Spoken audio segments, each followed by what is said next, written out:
Ka timata taua I te nohea koe ko wai koe. Kia ora. He uri ahau no Ngāti Apa, Ngāti Tuwharitua, Ngāti Runui hoki. Ai, ko Jace te patu tōku ingoa. Ko au te kaiwaihanga o tēnei momomahi tau mārire tā toru I kia nei ko M3 Mindfulness. Ai, koira tāku. Kia ora. Whakamohio mai te M3 Mindfulness. Hea te ingoa Māori anō? Tau mārire Taumārire. tā toru. Taumārire tātoru. I whakaingoa nā He Mikeli tērā I whakaingoa tia.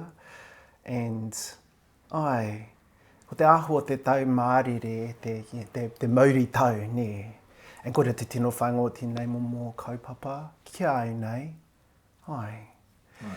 Ko tō pātai ai hea te mahi te kaupapa M3, ka pai.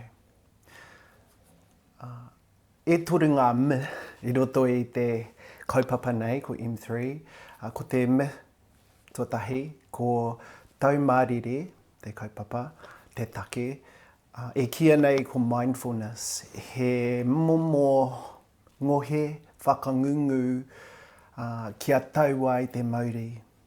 Te mauri o te tinana, te mauri o te hinengaro, me te wairua hoki. Ko te me tuarua, ko te whakakuri tinana, e kia nei te movement, te me tuarua. Me te me tōturu, ko ngā pūrākau Māori. Hei hononga mō ngā tangata ki tēnei whenua. O te rā ki tēnei ai ao, ao marama.